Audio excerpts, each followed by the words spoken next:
Hello dear students, welcome back to my channel physics SPC. Current electricity का एक question. The ratio of equivalent resistance between point A B and A D in the given network.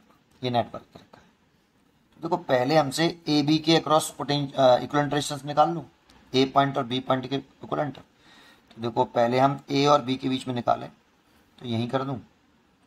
यहाँ ए और B से एक battery जोड़ लो बेटा, ऐसे। जिन दो पॉइंटों के between equivalent resistance find out करते हैं, उन दोनों पॉइंटों के बिटवीन पहले एक बैटरी कनेक्ट कर लेते हैं। कनेक्ट कर ली। जानते हैं इसमें कंसेप्ट क्या है? ये प्लस है, ये माइनस है। पहले इसका कंसेप्ट समझ लीजिए कि बैटरी के, एक बात हमें आनी चाहिए, बैटरी के पॉजिटिव टर्मिनल से जितनी करंट लीव करती है, नेगेटिव टर्मिनल में उतनी ही करंट वापस आती है। जितनी ही पॉजिटिव टर्मिनल से करंट लीव कर रही होगी, उतनी ही एंटर करनी चाहिए। तो ये सही है। एक दूसरा, एक सिंगल वायर में एक ही मैग्नीट्यूड का और एक ही डायरेक्शन में करंट फ्लो करता है, ये सही है। लेकिन अगर आप ऐसे कभी होता है कि लीव करे आई और एंटर करे I1, ये रॉन्ग होगा। फोर्थ, एक वायर में ऐसे नहीं हो सकता कि यहाँ I1 और यहाँ I2, सिंगल वायर में नहीं हो सकता। हाँ, जॉइंट हो तो हो सकता है, एक सिंगल वायर में नहीं हो सकता। और ऐसे भी नहीं हो सकता, अपोजिट डायरेक्शन भी नहीं हो सकती। सिंगल वायर में एक ही मैग्नीट्यूड का और एक ही डायरेक्शन में करंट फ्लो करता है। पहले ये वाली बात ध्यान रखिए, इसमें ये दो कंसेप्ट लिख रहे हैं। एक ये, जितना निकलेगा उतना एंटर करेगा, ये वेरी मोस्ट इंपॉर्टेंट है इसमें। तो देखो, यहाँ से पॉजिटिव से करंट आई निकाला, ये आई चल रहा है ऐसे, यहाँ तक डिवाइड नहीं हुआ, ऐसे आई आया। यहाँ के आई दो पार्ट में डिवाइड हुआ, तो इसमें चला गया I1, इसमें चला गया I2, ऐसे। अब यहाँ के करंट डिवाइड नहीं होगा बेटा, क्योंकि अगर इधर चला गया तो इस करंट का कुछ पार्ट अगर इधर चला जाएगा, तो जितना यहाँ से लीव किया है उतना एंटर नहीं करने वाला, क्योंकि यहाँ पे I की वैल्यू कितनी होगी? I1 प्लस I2, ऐसे।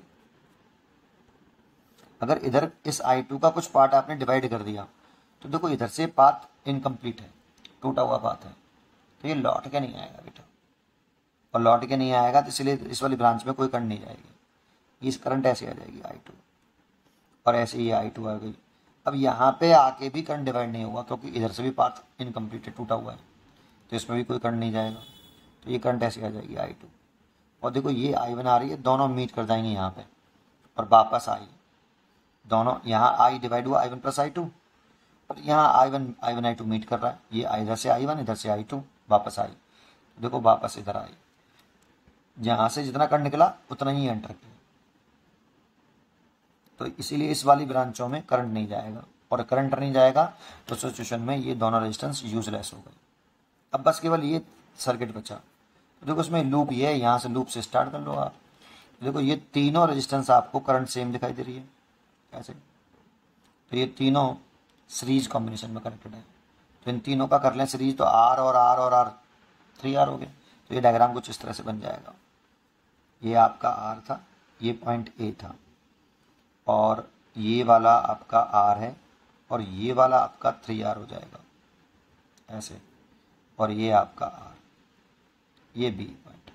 इधर से करंट I आ रही थी, इधर जा रही थी I1, और इधर आ रही थी I2, वापस मीट करके यहाँ पे अगेन I1 आ लिया। अब देखो, ये और ये पैरेलल में है, तो पैरेलल में लिख सकते हैं R डैश डबल डैश, जो भी लिखना है। कितना? दोनों का मल्टीप्लाई करो, R का और 3R का, और दोनों का ऐड कर लो, R प्लस 3R। ये फॉर्मूला समझ में आता है? ये कुछ नहीं है, जैसे हम ऐसे लिखते थे R equivalent is equal to 1/R1 plus 1/R2। यहाँ से R1 R2 एलसीएम ले लें, तो ये R1 प्लस ये R2 1/R इक्वलेंट, तो R equivalent is equal to R1 R2 over R1 plus R2। इसको ध्यान रखिए आप। ये दो रेजिस्टेंस के लिए करना हो तो डायरेक्टली ये रजिस्टर याद रखिए, यार दोनों का मल्टीप्लाई करिए, दोनों को ऐड कर लीजिए, वही किया है। अब देखो, ये 4R हो जाएगा सीधा सीधा, तो ये 4R हो गया, तो ये हो गया, देखो ऊपर हो गया 3R इंटू R, और नीचे हो गया आपका 4R, ये कट गया, तो 3R/4 आ गया ये। तो इन दोनों का 3R/4 हो जाएगा, और 3R/4 हो जाएगा, तो ये ऐसे हो जाएगा डायग्राम, ऐसे। ये R, ये 3R/4 और ये R। और देखो इसमें अब करंट सेम चलेगी, डायरेक्शन सेम है करंट की। यहाँ से करंट एंटर करी तो पाथ डिवाइड ही नहीं हुआ, सेम कनेक्टेड है आपस में। तो ये तीनों सीरीज में हो गए, तो तीनों सीरीज में हो गए तो R इक्वलेंट जो आया वो R plus 3R/4 plus R। तो ये अगर यहाँ से मैं 4 एलसीएम ले लूँ तो ये 4R प्लस ये 3R प्लस ये 4R, और 4 और 4 8, 8 और 3 11, 11R/4। ठीक है, तो ये 11R/4 आ गया। ये R इक्वलेंट की जगह पे मैं इसे RAB लिख देता हूँ, RAB 11R/4 आ गया। ऐसे ही अगर हम A और D के बिटवीन निकालना चाहते हैं, A और D, तो बैटरी A और D से जोड़ेंगे। तो दूसरा डायग्राम बना लें A और D के लिए। ये 3 रेजिस्टेंस इस तरह से लगे हुए हैं, एक आपका यहाँ लगा हुआ है, एक ये ऐसे, ये ऐसे, ये ऐसे और ये ऐसे। ये पॉइंट A है और ये B है, ये C है और ये D है। सबके रेजिस्टेंस R हैं और A और D के बिटवीन इक्विवेलेंट रेजिस्टेंस पूछ रहा है, तो बैटरी A और D से लगा लीजिए। जिन दो पॉइंटों से इक्विवेलेंट रेजिस्टेंस पूछे उन दोनों पॉइंटों से बैटरी कनेक्ट करिए। ये कर दिया। अब यहाँ से करंट चलेगा I, सेम कंसेप्ट है। यहाँ से I चल रहा है ऐसे, यहाँ आके दो पार्टों में डिवाइड होगा, इसमें I1 चला जाएगा, इसमें I2। और इस सब करंट का यहाँ तो यहाँ से चलता है, इन सब करंटों का एम होता है वापस आना। जितनी करंट पॉजिटिव से लीव करेगी उतनी एंटर करेगी। तो सब घूम फिरा के नहीं डी के यहाँ से चलना शुरू करिए, डी पे आनी चाहिए सारी करंट। तो ये I1 ऐसे जा रही है।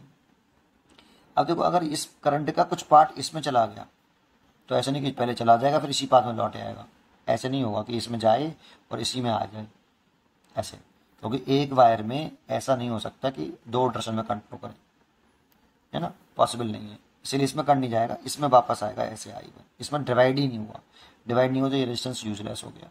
ऐसे इधर नहीं जाएगा तो ये वापस करंट ऐसे आ जाएगा, ये भी यूजलेस हो गया, है ना। और ये I1 I2, इधर से I2 आ रहा है, इधर से आपका I1 आ रहा है, दोनों मीट कर गए और दोनों मीट कर गए तो ये हो गया आपका I। तो ये देखो I हो गया। तो देखो ये तीनों सीरीज में हो गए बेटा आपके। अगर ये तीनों सीरीज में हो गए तो उस सिचुएशन में हम क्या कर सकते हैं, तो तीनों को सीरीज में कर लो, 3R हो जाएगा। तो डायग्राम कुछ इस तरह से बन जाएगा, देखो ये R, ये R और ये R, और ये तीनों सीरीज में हो जाएंगे तो ये हो जाएगा 3R ऐसे। तो 3R और R पैरेलल में है तो R dash is equal to 3R multiplied by R। अभी किया था शायद ये 3R और R पैरेलल में थे तो ये किया था, 3R/4 आएगा। तो 3R/4 कर लो, ऐसे ऐसे ऐसे, है ना। तो ये 3R/4 और ये R और ये R। तो देखो R और 3R/4 और R अगेन सीरीज में हो गए। तो यही सेम ही आ गया, R 3R/4 और R। देखो ये सीरीज में आ गए तो इक्विवेलेंट रेजिस्टेंस इसका भी जो आएगा R कौन सा वाला AD, ये भी आपका 11R/4 ही आएगा। इसीलिए इनका रेशियो निकालेंगे तो 1:1 आएगा। अगर इनका रेशियो पूछ रहा था इक्विवेलेंट का, तो आप रेशियो निकालोगे RAB और R कौन सा AD, तो 1:1 आएगा। इसीलिए इसका आंसर होगा A। First choice is correct. उम्मीद करता हूँ कि आपको ये क्वेश्चन जरूर समझ में आया होगा। पढ़ते रहिए और खुश रहिए। Thank you.